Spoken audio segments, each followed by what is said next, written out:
Bonjour Laurent Tessier. Bonjour Thomas, bonjour Marion, bonjour à tous. Rédacteur en chef de l'émission Pascal Pro et vous sur Europe 1, 11h, 13h tous les jours.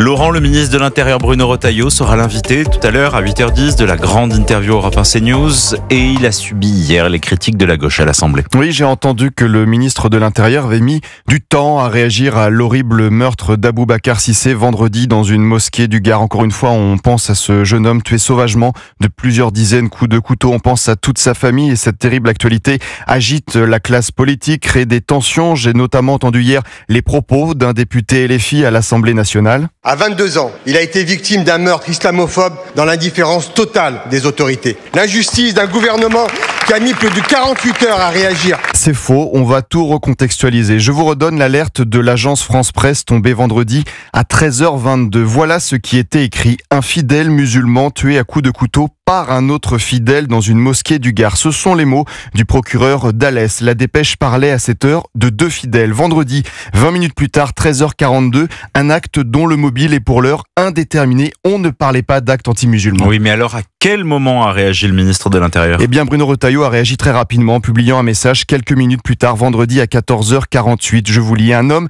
a été atrocement assassiné ce matin dans la mosquée de Grand-Combe. Je veux dire mon soutien à la famille de la victime et ma solidarité à la communauté musulmane touchée par cette violence barbare dans son lieu de culte le jour de la grande prière. Mais Bruno Retailleau a dû une nouvelle fois se justifier hier à l'Assemblée. Que me reprochez-vous ? De ne pas avoir réagi ? J'ai été ici sans doute un des premiers à réagir, avec une déclaration très ferme, bien avant un certain nombre d'entre vous. C'est vrai, samedi matin, le flou régnait sur le mobile du meurtre. Aucune réaction notamment du leader de la France Insoumise, Jean-Luc Mélenchon, sur ses réseaux sociaux jusque-là. À partir du début d'après-midi, alerte AFP, le meurtrier d'un fidèle est entendu insultant Allah sur une vidéo juste après son attaque. Un peu plus tard, samedi à 14h49, je cite, « Le meurtre pourrait être un acte à dimension islamophobe ». C'est à ce moment-là que Jean-Luc Mélenchon se manifeste à 16h20 en écrivant « L'islamophobie tue, tous ceux qui y contribuent sont coupables ». Rien avant, c'est le début de la récupération politique. Il y a ensuite eu dimanche le rassemblement, les déclarations place de la République à Paris. Dans notre pays,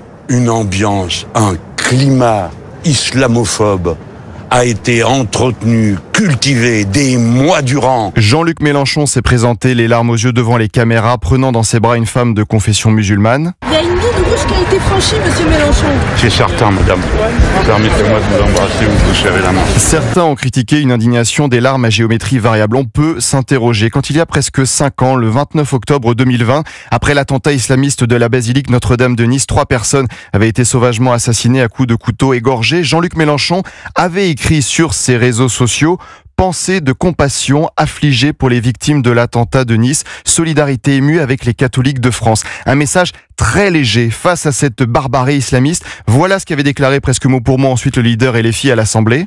Je veux en tout premier lieu exprimer au nom de tous les insoumis de France nos condoléances affligées et horrifiées aux familles des victimes. Mais aussi, et je veux le souligner, notre totale solidarité avec les catholiques de France menacés dans la pratique de leur foi. Jean-Luc Mélenchon ne parlait pas là d'actes anti-chrétiens, de christianophobie, aucun rassemblement organisé par le parti. Sur BFM, ce 29 octobre 2020, la tonalité n'avait pas changé. Voilà. À vrai dire, nous sommes très secoués. Pour plein de raisons. Le lieu, la foi catholique, l'accumulation d'événements horribles qui nous perturbent tous et il faut y faire face en faisant appel tout le temps au meilleur de nous-mêmes. On ne parlait pas là encore d'actes anti-chrétiens, de christianophobie, la tonalité était différente. Par contre, le mot islamophobie est utilisé aujourd'hui et c'est intéressant d'écouter aussi ce que disait le recteur de la grande mosquée de Paris lundi soir sur BFM, interrogé sur les propos de Bruno Retailleau et le port du voile dans le sport. Quand Bruno Retailleau en meeting dit « à bas le voile », qu'est-ce que vous dites ? Bah écoutez, moi je l'ai dit déjà que le voile ne devait pas exister en France aujourd'hui. Donc vous êtes d'accord avec Bruno Retailleau là-dessus ?